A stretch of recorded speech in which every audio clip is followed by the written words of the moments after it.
ప్రభునందు ప్రియులారా, మరి సాయంత్రం వేళ మనం దేవుని వాక్యం చదువుకుందాం. తిమోతికి వ్రాసిన మొదటి పత్రిక 3వ అధ్యాయం 15వ వచనం నేను చదువుతున్నాను, గమనించండి. తిమోతికి వ్రాసిన మొదటి పత్రిక 3వ అధ్యాయము 15వ వచనం.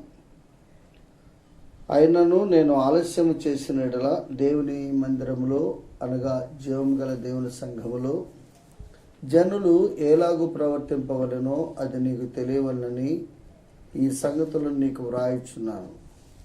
ఆ సంఘము సత్యమునకు స్తంభమును ఆధారమునై ఉన్నది. మరొక లేఖన భాగం మత్తయి సువార్త 16వ అధ్యాయము 18వ వచనం.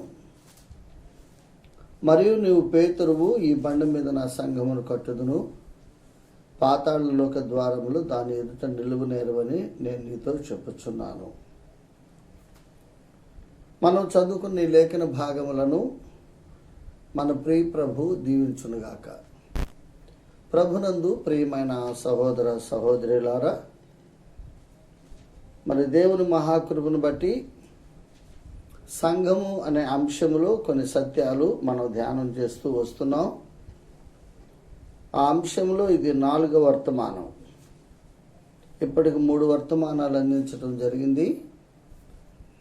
3 వర్తమానాల్లో అనేక సత్యాలు దైవ గ్రంథంలో నుండి మనం చూడగలిగాం. మరి ఈరోజు మరికొన్ని సత్యాలు మన దేవుని గ్రంథంలో మనం చూడాలని నేను ప్రేరేపించబడుతున్నాను. దేవుని సంఘము ప్రపంచంలోని మిగిలిన సంఘాలు ఒకటి కాదు, అది మనం నేర్చుకోవాలి. దేవుని సంఘాన్ని గురించి మొట్టమొదట ప్రస్తావించిన వాడు మన ప్రభువైన యేసుక్రీస్తు శరీరధారిగా ఉన్నప్పుడు ఆయన సేవ చేసే కాలంలో పేతురుతో మాట్లాడినట్టుగా, నేను నా సంఘమును కట్టుదును ఈ బండ మీద అని నేరుగా పేతురుతో ప్రభు ప్రస్తావించినట్లుగా మనం మత్తయి సువార్త 16-18లో చూసాం. ఆ సంఘాన్ని గురించి దైవజనుడైన పౌలు తన ఆత్మీయ కుమారుడైన తిమోతికి లేఖ రాస్తూ తన మొదటి పత్రికలో దేవుని మందిరములో అనగా జీవం గల దేవుని సంఘములో, సంఘము అనేది జీవము కలిగినది, నిర్జీవమైనది కాదు.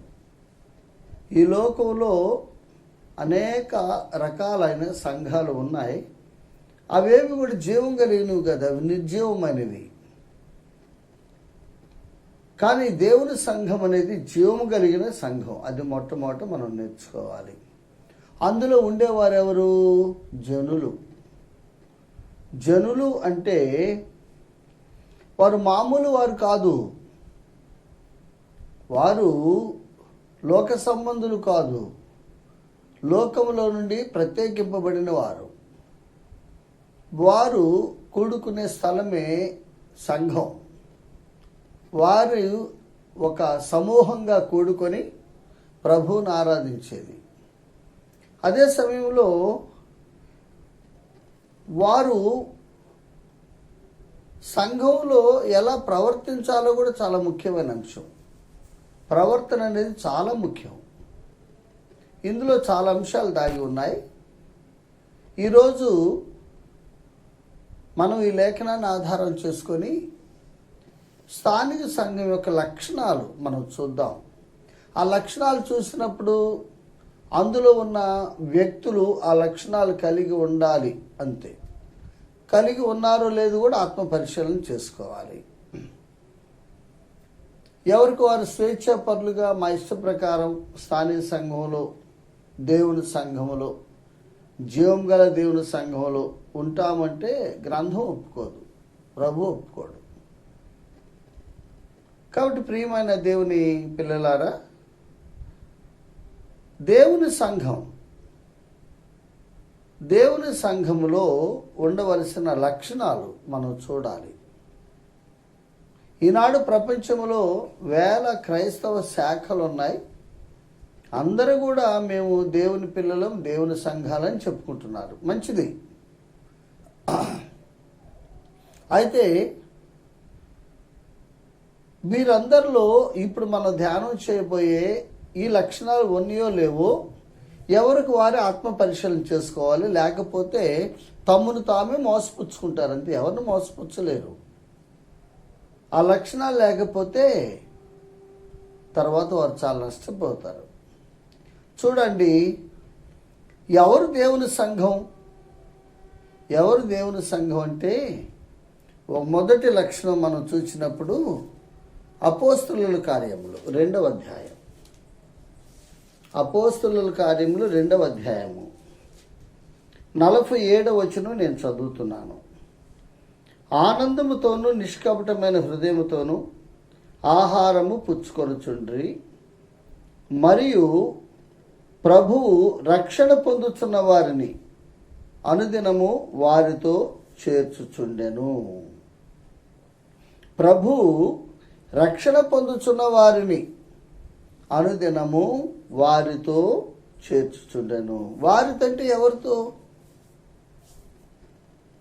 వారితో చేర్చుచుండేనని ఉంది. ఎవరితో అంటే 42వ వచనం. వీరు అపోస్తలుల బోధ యందును సహవాసమందును రొట్టె విరుచుట యందును ప్రార్థన చేయుటయందును ఎడతెగక ఉండిరి. ఈ భూమి మీద యెరూషలేములో మొదటి శతాబ్దంలో ఏర్పడిన క్రొత్త నిబంధన సంఘం అన్నమాట. వారెవరు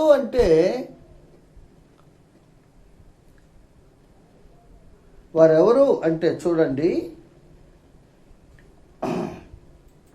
2వ అధ్యాయం 40వ వచనం. ఇంకా అనేక విధములైన మాటలతో సాక్ష్యమిచ్చి మీరు మూర్ఖులకు ఈ తరము వారికి వేరై రక్షణ పొందుడని వారిని హెచ్చరించాను. మూర్ఖులకు ఈ తరము వారికి వేరై రక్షణ పొందిన వారు.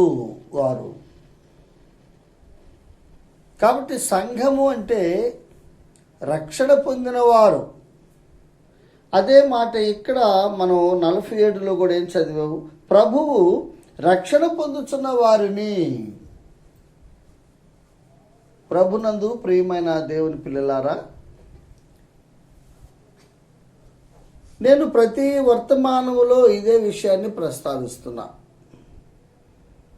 చర్చికి వెళ్ళే వారందరూ కూడా సంఘము అని వారు భావిస్తున్నారు, కానీ అది కాదని దేవుని వాక్యం చెప్తుంది. అది నేర్చుకోవాలి. మొట్టమొదట మనం చర్చికి వెళ్ళినంత మాత్రం చేత దేవుని సంఘం అని పిలువబడడానికి దేవుని వాక్యం ఒప్పుకోవట్లా. దేవుని సంఘము అని పిలువబడాలంటే మొదటి షరతు మనం రక్షణ పొందాలి. రక్షణ పొందని వారు దేవుని సంఘానికి సభ్యులు కారు.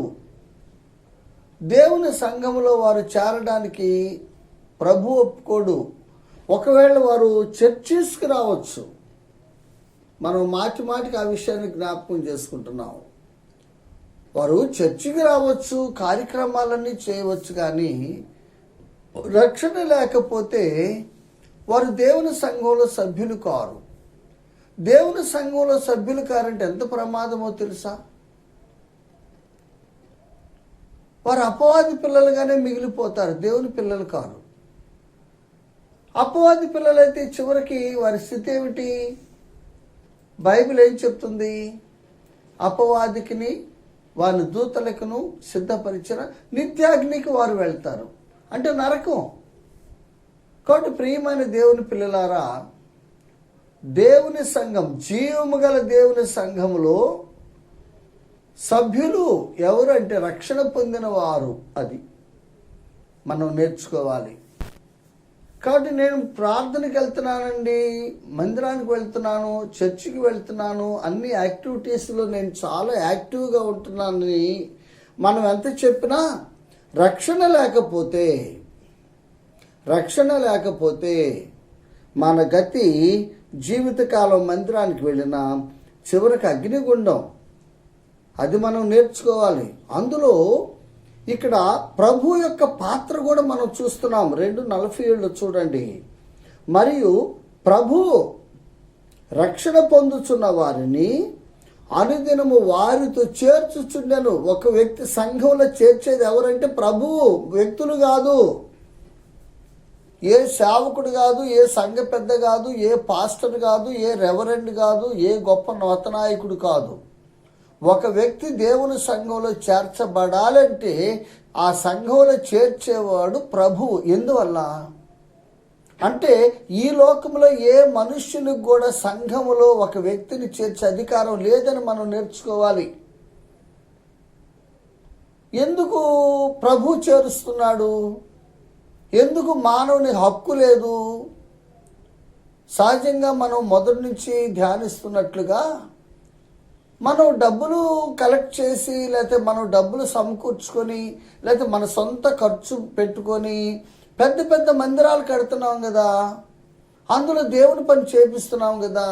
ఒక వ్యక్తిని సంఘంలో ఎందుకు మనం చేర్చలేము?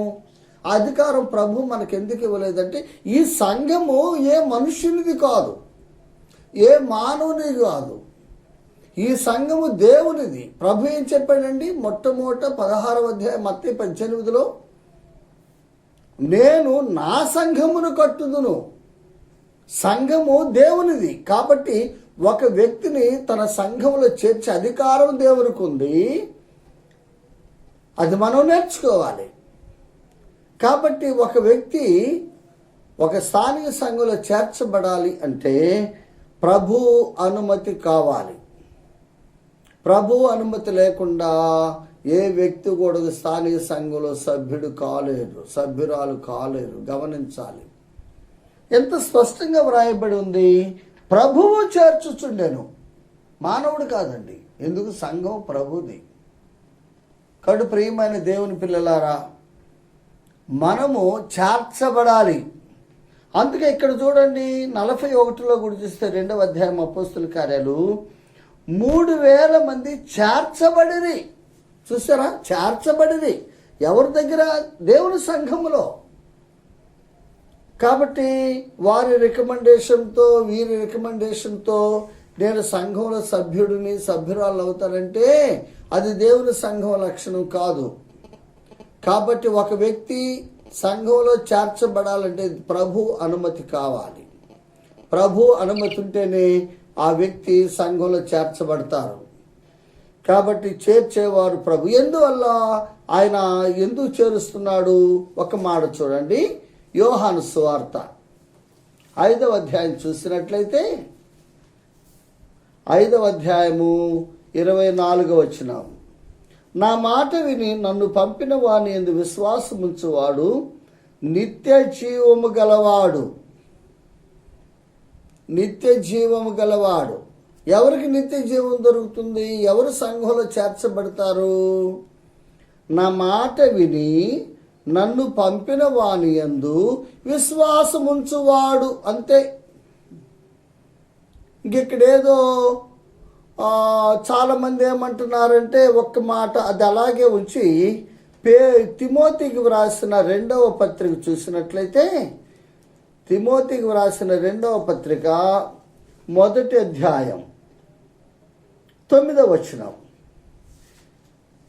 1వ అధ్యాయం 9వ వచనము ప్రారంభంలో, మన క్రియలను బట్టి గాక, మన క్రియలను బట్టి గాక. 10వ వచనం ప్రారంభములో, తన స్వకీయ సంకల్పమును బట్టి.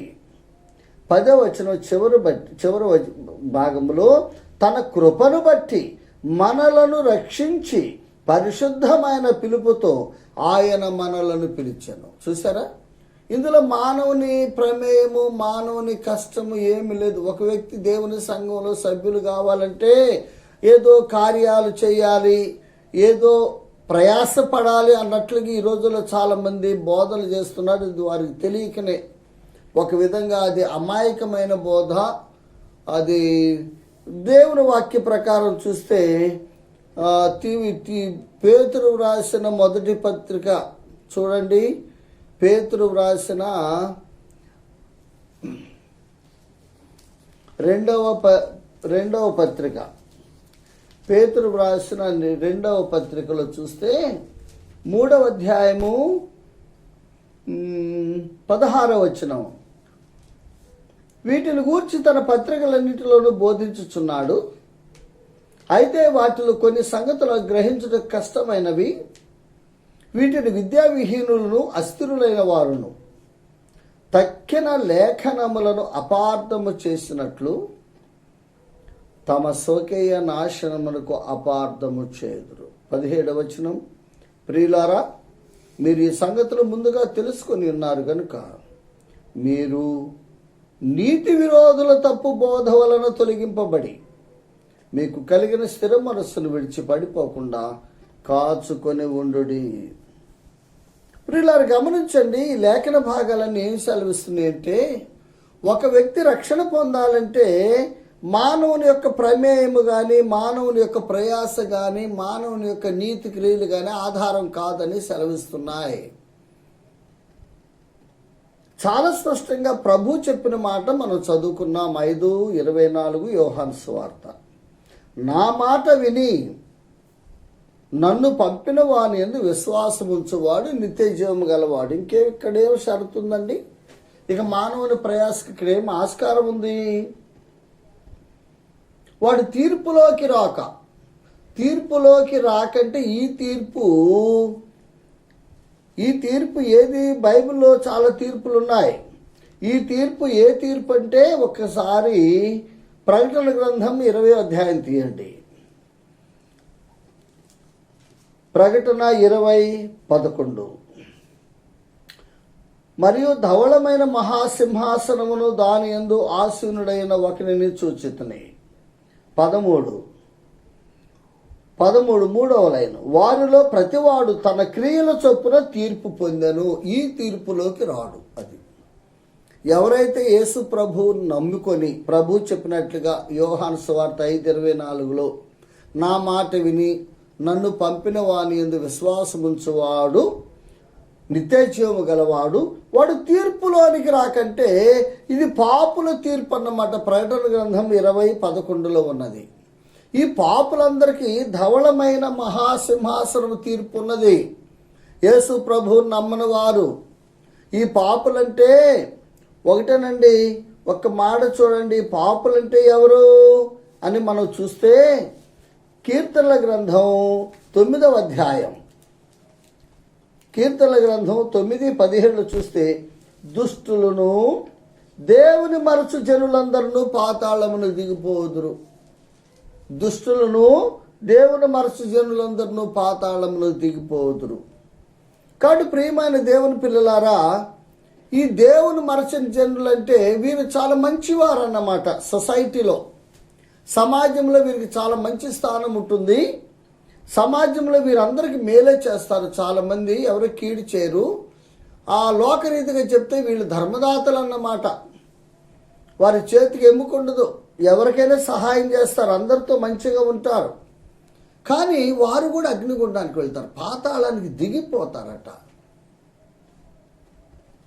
తిమోతికి రాస్తూ భక్తుడైన పౌలు ఏమన్నాడు? మన క్రియలను బట్టి గాక. కాబట్టి మానవునికి రక్షణ అదే నిత్య జీవం. ఆ నిత్య జీవం అనేది మన క్రియలను బట్టి లేక మన యొక్క ప్రయాసను బట్టి లేక మన మంచితనాన్ని బట్టి దొరికేది కాదు. కేవలం ప్రభువు మాట విని ఆయన పంపిన వాని యందు విశ్వాసముంచువాడు నిత్య జీవము గలవాడు. కాబట్టి ప్రియమైన సోదరి సోదరులారా, దేవుని సంఘములో సభ్యులు ఎవరు? దేవుని పిల్లలు ఎవరు? దేవుని రాజ్యానికి వారసులు ఎవరు అని మనం చూసినప్పుడు మందిరానికి వచ్చేవారు అందరూ కాదు. చాలామంది మందిరాలకు వస్తారండి, చర్చెస్కి వస్తారు, కానీ హృదయం మాత్రం ప్రభువుకి ఇవ్వరండి. వారు అగ్నిగుండానికే వెళ్తారని బైబిల్ చెప్తుంది. కాబట్టి మొట్టమొదటి జీవం గల దేవుని సంఘం యొక్క ప్రథమ లక్షణం, ఆ సంఘములో ఉన్న వారందరూ కూడా రక్షింపబడిన వారై ఉండాలి, రక్షణ పొందిన వారై ఉండాలి. రక్షణ లేనివాడు దేవుని సంఘానికంటే మందిరానికి రావచ్చు, కానీ ఆ వ్యక్తి దేవుని రాజ్యమునకు వారసుడు కాడు. అతడు దేవుని బిడ్డ అని పిలువబడ్డానికి అవకాశం లేదు. చాలా స్పష్టంగా యోహాను సువార్తలోనే ప్రభు చెప్పాడు కదండి. మొదటి అధ్యాయం చూస్తే యోహాను సువార్త వ్రాసు 1:12 ఏమన్నాడు? తన్ను ఎందరు అంగీకరించిరో వారికందరికీ, అనగా తన నామమునందు విశ్వాసం ఉంచిన వారికి. ఇక్కడ ఏం షరతులు ఉన్నాయి చెప్పండి? ఇక్కడ ఏమైనా షరతులు ఉన్నాయా? మానవ ప్రమేయం ఉన్నదా? మానవుని ప్రయాస ఉన్నదా? ఏమైనా షరతు ఉందా? కొంతమంది నిత్య జీవం పొందడానికి, రక్షణ పొందడానికి షరతులు ఉన్నాయని చెప్తున్నారు. అది బైబిల్ ప్రకారం చూస్తే దుర్బోధ, నీతి విరోధుల బోధ. అది బైబిల్ ఎక్కడ షరతులు చెప్పలే. క్రొత్త నిబంధనలో రక్షణ పొందడానికి షరతులు లేవు. ఇది షరతులు లేకుండా ప్రభువు ఉచితంగా తన కృప చేత మనకిచ్చిన గొప్ప వరం. మరలా చదువుతాను, 1:12 యోహాను. తన్ను ఎందరు అంగీకరించిరో వారికి అందరికీ. చూసారా, ఏమైనా తేడా ఉందా?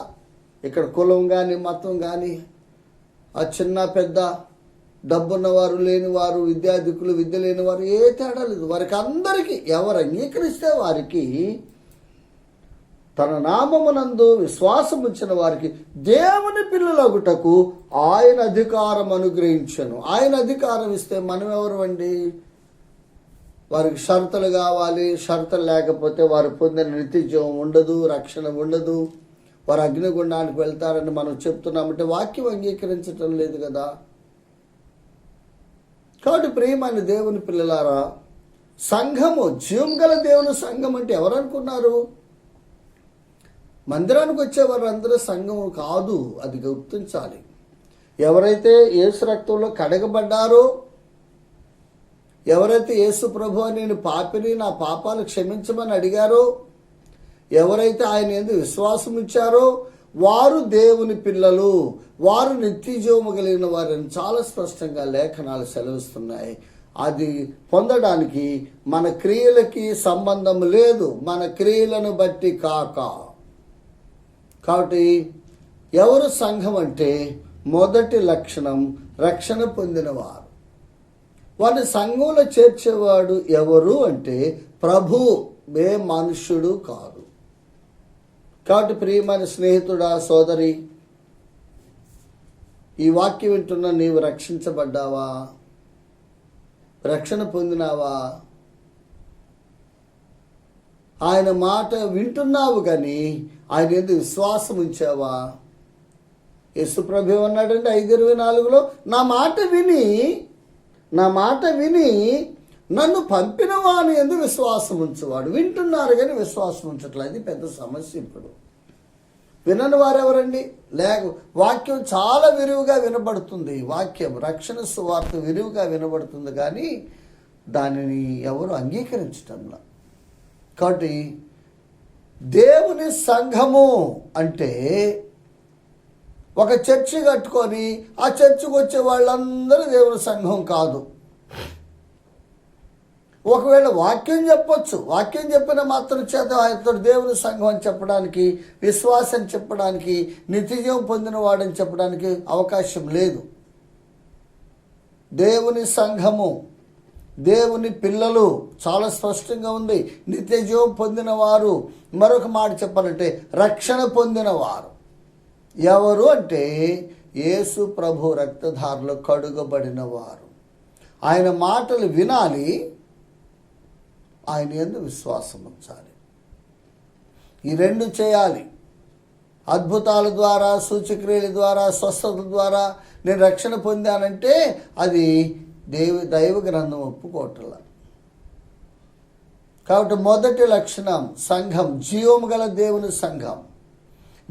జీవము గల దేవుని సంఘంలో ప్రజలు, మనుషులు, జనులు అన్నాడు 1 తిమోతి 3:15. జనులు ఎలాగూ ప్రవర్తింపవలను. చూసారా? కాబట్టి సంఘంలో మన ప్రవర్తన ఎలా ఉందో మనం చూడాలి. మొట్టమొదట మనం దేవుని సంఘం కావాలంటే రక్షణ పొందాలి. యేసుక్రీస్తు ప్రభు మహిమను విడిచిపెట్టి మంటిలోకానికి వచ్చి మన పాప పరిహారం నిమిత్త రక్తం కార్చింది మన రక్షణ కొరకు. కాబట్టి మనం రక్షణ పొందామా? యేసు ప్రభు రక్తధారలో కడుగబడ్డామా? ఆయన యందు విశ్వాసం ఉంచామా? ఉంచితే చాలు, ఏమి క్రియలు అక్కర్లేదు, ప్రయాస అక్కర్లేదు. కాబట్టి ప్రియమైన సోదరి సోదరులారా, ఎవరు దేవుని సంఘం అంటే ఆయన యందు విశ్వాసం ఉంచిన వారు, రక్షణ పొందినవారు. ఓకేనా? మరి రెండవ లక్షణం ఏమిటి? మరి సంఘం యొక్క రెండవ లక్షణం, ఈ సంఘంలో ఎవరున్నారు? ప్రజలు ఉండాలి. ఆ ప్రజల రెండవ లక్షణం అపోస్తలుడైన పౌలు ఎఫెసీయులకు రాసిన పత్రిక 5వ అధ్యాయము 25, 27 వచనాలు కలిసి ఉన్నాయి. 27వ వచనములో నేను చదువుతున్నాను. అటువలే క్రీస్తు కూడా సంఘమును ప్రేమించి అది కళంకమైనను ముడత అయినను అట్టిది మరి ఏదైనను లేక పరిశుద్ధమైనదిగాను నిర్దోషమైనదిగాను మహిమగల సంఘముగాను. సంఘమును ప్రేమించాడు ప్రభు. ఆయన కోరిక సంఘం పట్ల ఏమిటంటే అది పరిశుద్ధంగా ఉండాలి. అది ప్రియమైన సోదరి సోదరులారా, నేను మరలా చెప్తున్నాను, సంఘము అంటే బిల్డింగ్ కాదు. సంఘము అంటే దేవుని పిల్లలు, యేసు ప్రభు రక్తంలో కడుగుబడిన మనుష్యులు, ప్రజలు, జనులు, వారే సంఘం. ఇప్పుడు ఆ సంఘం అనే మాటలో ఈ జనులు, ఈ ప్రజలు, యేసు రక్తంలో కడుగబడిన ప్రజలు ఎలా ఉండాలి? పరిశుద్ధంగా ఉండాలంతే. సంఘం యొక్క రెండవ లక్షణం పరిశుద్ధత. ఎందుకంటే మానవుడు పుట్టుకతో అపరిశుద్ధుడు. మానవుడు ఎక్కడ జన్మిస్తున్నాడు? పాపములో. పాపములో జన్మించి పాపములో జీవించి పాపములో మరణించే ఈ మానవుడు పరిశుద్ధుడు కాడు. ఈ అపరిశుద్ధుడు, అపవిత్రుడైన మనుషుడు, స్త్రీ కానీ పురుషుడు కానీ పరిశుద్ధులు కావాలి. యేసు రక్తంలో కడుగుబడినప్పుడు వాడు పరిశుద్ధులయ్యారు. ఒక మాట చూద్దామా? చూడండి, కొరింథీయులకు రాసిన మొదటి పత్రిక, కొరింథీయులకు రాసిన మొదటి పత్రిక 6వ అధ్యాయము 10, 11 వచనాలు నేను చదువుతున్నాను. 9వ వచనం చదవాలి. అన్యాయస్తులు దేవుని రాజ్యమునకు వారసులు కానేరని మీకు తెలీదా? మోసపోకుడి.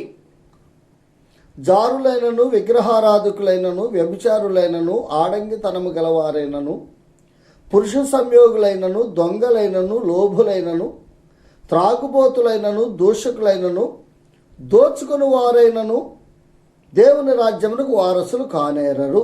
ఓకే, 11వ వచనం. మీలో కొందరు అట్టివారై ఉంటది. ఈ కొరింథీ సంఘంలో ఉన్న సహోదరులు సహోదరులు చూడండి, వాళ్ళ గురించి 1వ అధ్యాయం 2వ వచనం చదువుతున్నా. కొరింథీయులకు రాసిన మొదటి పత్రిక 1వ అధ్యాయం 2వ వచనం. కొరింథీలో ఉన్న దేవుని సంఘమునకు అనగా క్రీస్తు యేసునందు పరిశుద్ధపరచబడిన వారై పరిశుద్ధులుగా ఉండుటకు పిలువబడిన వారు. అది కొరింథీలో ఉన్నవారు పరిశుద్ధులట. ఈ పరిశుద్ధులు కాకముందు ఎలా ఉన్నారంటే మీలో కొందరు అట్టివారై ఉంటుంది. అంటే ఈ కొరింథీ సంఘంలో ఉన్న విశ్వాసులు కొందరు దొంగలు, కొందరు లోభులు, కొందరు త్రాగుబోతులు, కొందరు దూషకులు, కొందరు దోచుకుని వారు, కొందరు వ్యభిచారులు, కొందరు ఆడంగితనం వారు, కొందరు జారులు, కొందరు విగ్రహారాధికులు. వీరందరూ యేసయ్యను నమ్ముకున్నారండి. వీరిప్పుడు పరిశుద్ధులయ్యారు. ఎలా అయ్యారు? ఇప్పుడు చూడండి 11వ వచనం.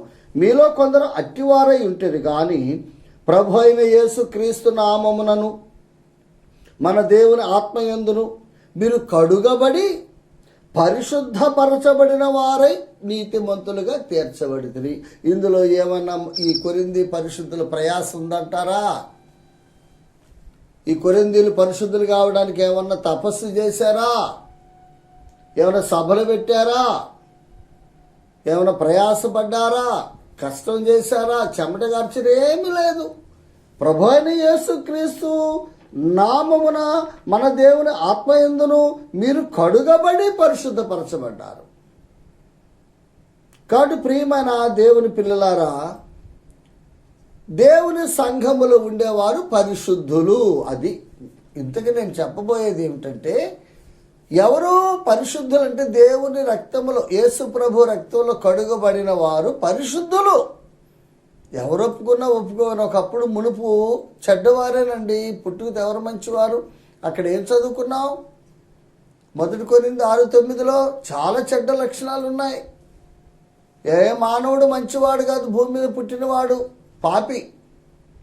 ఈ పాపి పరిశుద్ధుడయ్యాడు.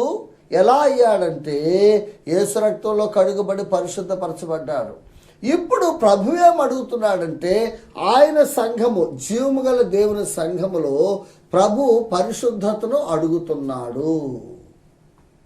క్రీస్తు సంఘమును ప్రేమించి దాని కొరకు తన ప్రాణం అర్పించింది. ఎందుకంటే సంఘం పరిశుద్ధంగా ఉండాలి అని మనము ఎఫెసీయులకు రాసిన పత్రికలో మనం చూస్తున్నాం.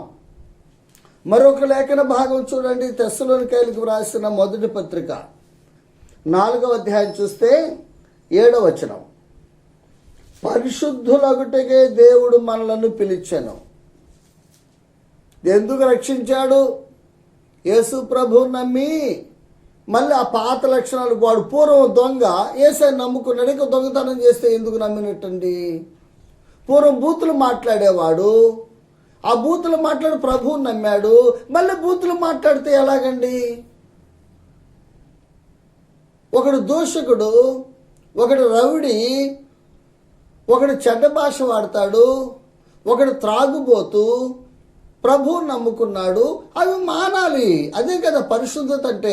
మరలా నేను తాగుతాను, మరలా నేను బూతులు మాట్లాడతాను, నేను మరలా మోసం చేస్తాను, మళ్ళీ సంఘానికి వస్తాను. ప్రభు ఒప్పుకుంటాడండి? ఎందుకు ప్రభు నిన్ను నన్ను రక్షించాడు? చాలా స్పష్టంగా చెప్పాడు. పరిశుద్ధులగుటకే దేవుడు మనలను పిలిచినట్టే మనల్ని రక్షించను. కాబట్టి ఆయన సంఘంలో ప్రభు కోరేది ఏమిటి? పరిశుద్ధత. సంఘం అంటే ఎవరు? మందిరం కాదు, మందిరం పరిశుద్ధం కాదు. మందిరంలో కూడుకునే ప్రజలు పరిశుద్ధంగా ఉండాలి. జీవము గల దేవుని సంఘంలో జనులు ఎలాగూ ప్రవర్తించవలెనో పరిశుద్ధులుగా ఉండి ప్రవర్తించాలి. ఎందుకు పరిశుద్ధత ప్రభు కోరుతున్నాడు? మరొక ఆన్సర్ ఉంది. చూడండి, పేతురు రాసిన మొదటి పత్రిక 1వ అధ్యాయము 14వ వచనం చదువుతున్నా. నేను పరిశుద్ధుడనై ఉన్నాను గనుక మీరును పరిశుద్ధులై ఉండుడి. అంతే. ఎందుకు యేసయ్య అడుగుతున్నాడు? ఆయన పరిశుద్ధుడు, ఆయన పరిశుద్ధుడు, ఆయన సంఘం పరిశుద్ధంగా ఉండాలి. నేను అన్ని మురికి పనులు చేసి వచ్చి సంఘంలో నేను సభ్యుడిగా ఉంటా, సభ్యురాలుగా ఉంటా, నేను సంఘంలో నాయకత్వం చేస్తా, సంఘంలో పాటలు పాడతా, సంఘంలో వాక్యం చెప్తా. మురికి పనులు చేసేవాళ్ళు పరిశుద్ధులా? కాబట్టి ఆయన ప్రభు చాలా స్పష్టం, నేను పరిశుద్ధుడను, మీరును పరిశుద్ధులై ఉండుడి. అంతేనా? మరొక మాట చూడండి, 96వ కీర్తన. కీర్తనకారుడు కూడా ఇదే మాట మాట్లాడుతున్నాడు. కీర్తనల గ్రంథం 96లో చూస్తే, పరిశుద్ధాలంకారములు ధరించుకుని యెహోవాకు నమస్కారం చేయడు. 96:9. ఇది ఆరాధన. మురికి పనులు చేసి మేము ఆరాధన చేస్తామంటే కుదరదు. మేము నమస్కారం చేస్తున్నాం. ఇక్కడ నమస్కారం చేయడం అంటే ఆరాధన చేయడం అని అర్థం. ఆయన పూజించటం, ఆయన సేవించటం, ఆయన మహిమపరచటం, ఆయన హెచ్చించటం, ఆయన ఘనపరచటం, ఆయన జ్ఞాపకం చేసుకోవటం. ఎలాగూ వారమంతా మురికి జీవితం జీవించి మందిరానికి వచ్చి ఏదో మంచి బట్టలు కట్టుకొని వస్తే అది పరిశుద్ధత అనుకుంటున్నారా? ఇక్కడ ప్రభు అన్నాడు, పరిశుద్ధాలంకారములు ధరించుకున్నట్టే. ఇది అంతరంగిక అలంకారం, బాహ్య సౌందర్యం కాదు. మన అంతరంగ స్వభావం మన ప్రభుకి మరి ఆకర్షణీయంగా ఉండాలి. ప్రభువుని మహింపరిచేది ఉండాలి.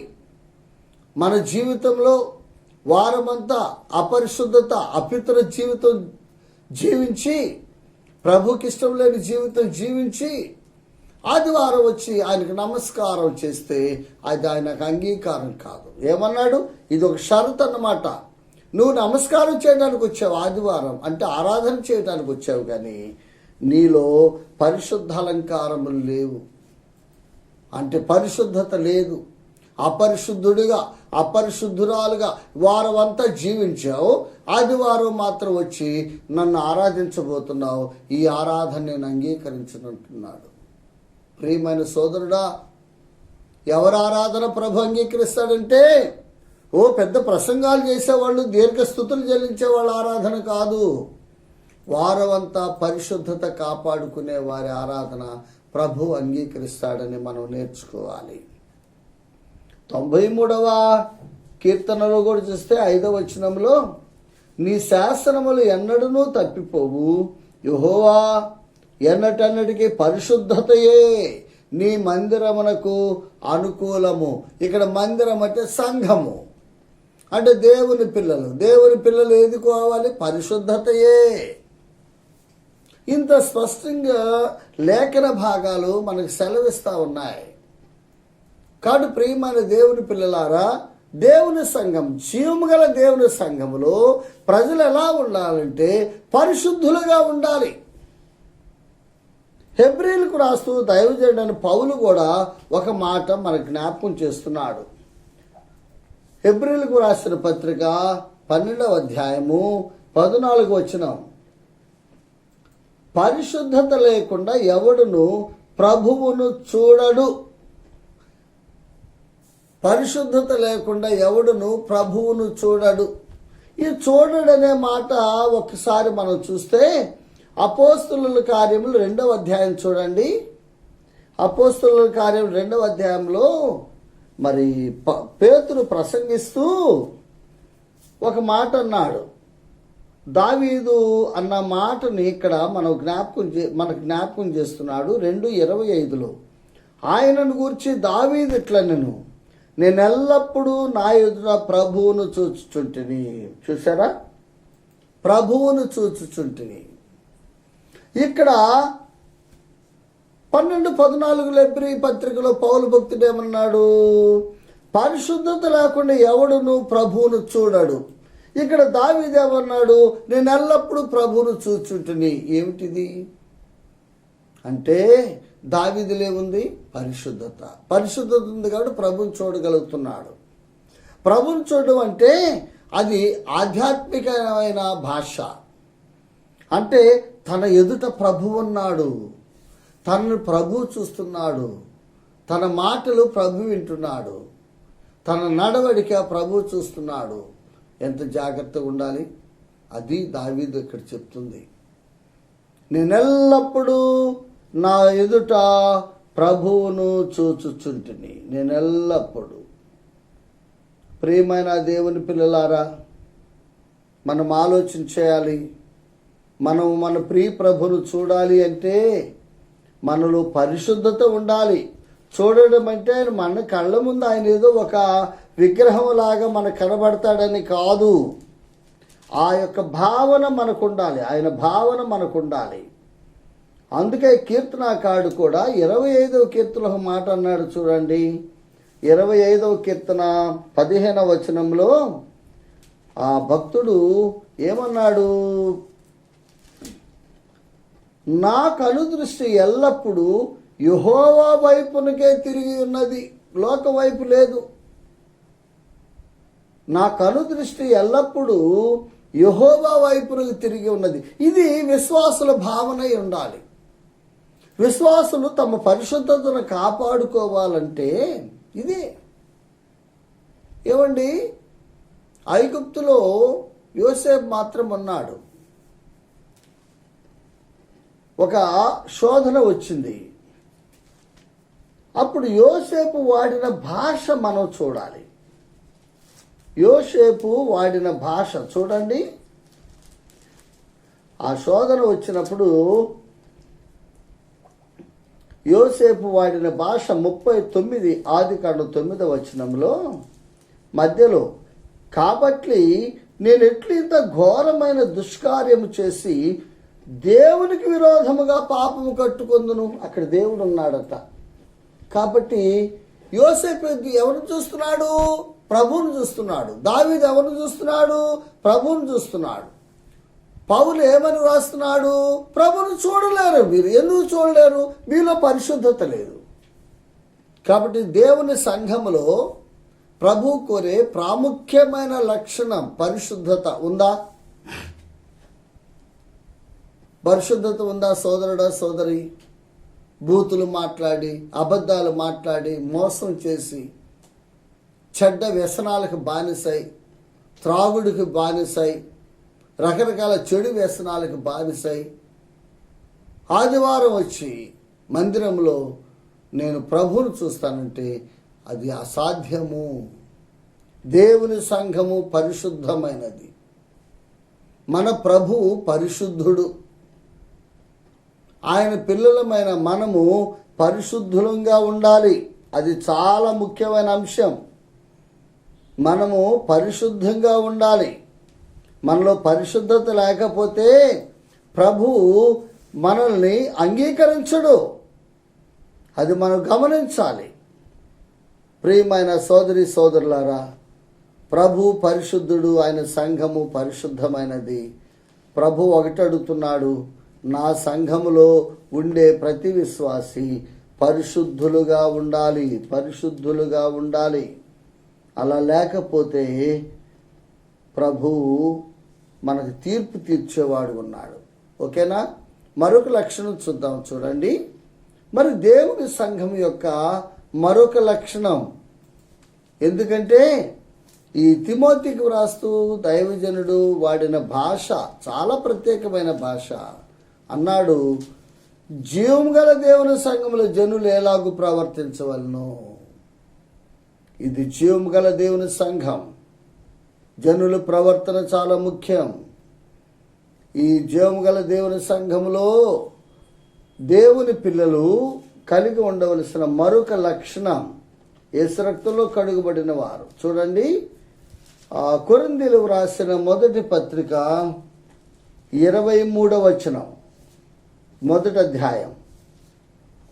అయితే మేము సిలువ వేయబడిన క్రీస్తును ప్రకటించుచున్నాము. ఇది 3వ లక్షణం. మొదటి లక్షణం రక్షణ పొందాలి. 2వ లక్షణం దేవుని సంఘము రక్షణ పొందిందై ఉండాలి. రక్షణ లేని వారు దేవుని సంఘం కాదు. వారు జీవితకాలం ప్రార్థన చేసినా మరేం చేసినా చివరికి అగ్నిగుండానికి వెళ్తారని దేవుని వాక్యం సెలవిస్తుంది. కాబట్టి రక్షణ పొందాలి. రక్షింపబడిన వారిలో ఉండవలసిన మరొక లక్షణం పరిశుద్ధత. పరిశుద్ధత. పరిశుద్ధులుగానే ఉండాలి. తమ పరిశుద్ధతను పోగొట్టుకోకూడదు. అది ఒక పెద్ద అంశం. ఓకేనా? ఇప్పుడు 3వ లక్షణం, యేసు ప్రభు నమ్మిన వారు, యేసు రక్తంలో కడుగబడిన వారు, రక్షణ పొందిన వారు, సంఘంగా కూడుకునేవారు, పరిశుద్ధ జీవితం జీవించేవారు, పరిశుద్ధులుగా పిలువబడేవారు చేయవలసిన ప్రాముఖ్యమైన పని సిలువ వేయబడిన క్రీస్తును ప్రకటించుట. అనగా సువార్త ప్రకటన. సువార్తను ప్రకటించాలి. అసలు యేసు ప్రభు ఎందుకు వచ్చాడండి? పాపులను రక్షించుటకు. అంతే కదా? పాపులను రక్షించుటకు. తిమోతికి వ్రాసిన పత్రికలో పౌలు భక్తుడు అన్నాడు. అసలు ప్రభువే చెప్పాడు తను ఎందుకు వచ్చాడో. లూకా సువార్త 19:10, నశించిన దానిని వెతికి రక్షించుటకు. ఎలా రక్షించాలి? అద్భుతాల ద్వారానా, స్వస్థతల ద్వారానా, కళల ద్వారానా? కాదు, సువార్త ద్వారా. సువార్త ద్వారా. సువార్త ద్వారా. ఒక మాట చూద్దామా? చూడండి, మరి తెస్సలోనికైలకు రాసిన 2వ పత్రిక, 2వ పత్రిక 2వ అధ్యాయం 14వ వచనం. మీరు ఇలాగున రక్షింపబడి మన ప్రభు అయిన యేసుక్రీస్తు యొక్క మహిమను పొందవలనని ఆయన మా సువార్త వలన మిమ్మల్ని పిలిచాను. ఒక వ్యక్తి రక్షణ పొందాలంటే సువార్త ద్వారా. కాబట్టి సంఘం యొక్క ప్రతి ప్రాముఖ్యమైన బాధ్యత సువార్త ప్రకటించుట. ప్రియమైన సోదరి సోదరులారా, సువార్త ప్రకటిస్తున్నారా? స్థానిక సంఘం అంటే ఎవరు? మళ్ళీ బిల్డింగ్ కాదు, మనుషులు, ప్రభు రక్తములో కడుగుబడిన వారు. వారు చేయాల్సిన మూడవ పని అంటే రెండవ లక్షణం, రక్షణ పరిశుద్ధత కలిగి ఉండాలి. ఆ తర్వాత పరిశుద్ధత కలిగి ఉన్నవారు చేయాల్సిన ప్రాముఖ్యమైన పని ఏమిటి? సువార్త ప్రకటించాలి. సువార్త ప్రకటించకపోతే ఎందుకండి మనం రక్షించబడింది? అసలు ప్రభువారు తాను సిలువేయబడి, సమాధి చేయబడి, తిరిగి లేచి, ఆయన పునరుద్ధానుడై తిరిగి ఆయన ఆరోహణుడు అయ్యే సమయంలో తన శిష్యులు పిలిచి ఏమన్నాడు? మార్క్స్ వార్త 16:15లో, మీరు సర్వలోకమునికి వెళ్ళి సర్వ సృష్టికి సువార్తను ప్రకటించుడి. సభలు పెట్టండి, రిట్రీట్లు పెట్టండి, మందిరాలు కట్టండి, ఇంకేమేమి చేయండి అని చెప్పలా, సువార్తను ప్రకటించండి. కాబట్టి స్థానిక సంఘం, దేవుని సంఘం యొక్క ప్రాముఖ్యమైన లక్షణం సువార్త ప్రకటించాలి. ఏమిటి సువార్త? సిలువ వేయబడిన యేసు ప్రభును ప్రకటించడమే సువార్త. యేసుక్రీస్తు ప్రభు సిలువ వేయబడ్డాడు, ఆయన ప్రకటించాలి. అదే సువార్త. ఆ సువార్త చెప్పాలి. యేసు ప్రభు ఎందుకు మరణించాడు కల్వరిలో? ఎందుకు తన ప్రాణాన్ని ధారపోసాడు, రక్తధారలు చిందించాడంటే నీ రక్షణ కొరకు, నా రక్షణ కొరకు. ఈ సత్యం మనం చెప్పకపోతే అసలు ప్రభు రాకడలో ఉన్న ప్రాముఖ్యమైన ఉద్దేశాన్ని మనం నిరర్థకం చేసిన వారం అవుతాం, నిర్వీర్యం చేసిన వారం అవుతాం, ప్రభువుని నిష్ప్రయోజకుడిగా చేసిన వాళ్ళం అవుతాం. సువార్త ప్రకటించాలి. ఎక్కడ ప్రకటించాలి? అదొక ముఖ్యమైన అంశం కదా. చూడండి, రోమీలకు రాసిన పత్రిక 15వ అధ్యాయం 21వ వచనం, 2వ భాగం చదువుతున్నాం. క్రీస్తు నామ మెరుగని చోట్లను సువార్తను ప్రకటింపవలనని మిక్కిలి ఆశ గలవాడునై ఉండి అలాగున ప్రకటించుతుని. అది సువార్త. క్రీస్తు నామ మెరుగని చోట్ల మనకు తెలుసు, చెప్పిన చోటే చెప్పి, చెప్పిన చోటే చెప్పి, చెప్పిన వాళ్ళకే చెప్పి, చెప్పిన వాళ్ళకు కూడా చెప్పాలి, తప్పేం లేదు. ద సేమ్ టైం సువార్త వినబడని స్థలాలు దండిగా ఉన్నాయి. యేసు ప్రభు ఎవరో తెలియని స్థలాలు దండిగా ఉన్నాయి. అలాంటి వారి దగ్గరికి వెళ్ళి యేసు ప్రభువుని నమ్ముకోండి. యేసు ప్రభు పాపుల రక్షకుడు. ఆయన నీ కొరకు, నా కొరకే మహిమను విడిచి లోకానికి వచ్చాడు. కల్వర్లో తన రక్తధారలు కార్చాడు. యేసు ప్రభువా, నేను పాపిని, నా పాపాలు క్షమించమని అడిగితే నీ పాపాలు క్షమించబడి పరలోక రాజ్యానికి వారసుడివి, వారసురాలు అవుతాని చెప్పడమే సువార్త. ఆ మాట చెప్పకపోతే మనం యేసు ప్రభువుని నమ్మడం నిష్ప్రయోజనం. అది పౌలు భక్తుడు ఏమన్నాడు? మేము సిలువ వేయబడిన క్రీస్తును ప్రకటిస్తున్నాము. ప్రియమైన దేవుని పిల్లలారా, మనము క్రీస్తును ప్రకటించాలి. క్రీస్తును ప్రకటించే క్రమంలో ఒక లక్షణం కలిగి ఉండాలి. చూడండి, రోమీలకు రాసిన పత్రిక 1వ అధ్యాయము 15-16 వచనాలు. నా వలననైనంత మట్టుకు, మనకి చేతగానే మనం చేయలేమండి. మన సామర్థ్యం ఎంతైతే అంత, అది దాని అర్థం. నా సామర్థ్యం ఎంతో అంత. నా సామర్థ్యం లేనిది నేను చేయలేను కదా. అదే పౌలు భక్తుడు అన్నాడు, నా వలననైనంత మట్టుకంటే నా సామర్థ్యము మేరకు రోమాలోని మీకును సువార్త ప్రకటించడం సిద్ధముగా ఉన్నాను. 16వ వచనం, సువార్తను గూర్చి నేను సిగ్గుపడువాడను కాను. ఈనాడు చాలామంది సువార్త ప్రకటించడానికి సిగ్గుపడుతున్నారు. సిగ్గుపడకూడదు. కాబట్టి ప్రియమైన దేవుని పిల్లలారా, ఎందుకు యేసుక్రీస్తు ప్రభు తన స్వరక్తం ఇచ్చి అపోస్తుల కార్యములు 20:28 ప్రకారం తన స్వరక్తం ఇచ్చి తాను సంపాదించిన తన సంఘం ఎందుకంటే ఇందుకు ఒకటి పరిశుద్ధంగా ఉండాలి. యేసు ప్రభుని నమ్మిన వాళ్ళు అపరిశుద్ధంగా మురికి జీవితం జీవించకూడదు, అంతే. రోమీలకు రాస్తూ 2వ అధ్యాయంలో పౌలు భక్తుడు అన్నాడు 24లో, మిమ్మల్ని బట్టియే కదా నా నామము అన్యజనుల మధ్య దూషింపబడుచున్నది. మురికి జీవితం జీవించి ప్రభు నామానికి అవమానం తేకూడదు. నంబర్ 2, మనం సువార్త ప్రకటించాలి. యేసు ప్రభు నిన్ను నన్ను రక్షించింది. ఈ భూమి మీద సంఘం ఎందుకండి? యేసు ప్రభు నమ్మని ప్రజలు వేల లక్షల కోట్ల మంది ఉన్నారు, మన చుట్టే ఉన్నారు. వారికి మనం కనీసం సువార్త చెప్పాలి. అందుకే ప్రభు నిన్ను నీవున్న స్థలంలో ఉంచాడు, నన్ను నేనున్న స్థలంలో ఉంచాడు. ఎందుకు ఉంచాడంటే రక్షణ పొందే ఆ గొప్ప రక్షణ సువార్తను ప్రకటించడానికి. మిగిలిన విషయాల తర్వాత చూద్దాం. ప్రభు ఈ మాటలు దీవించునుగాక. ఆమేన్.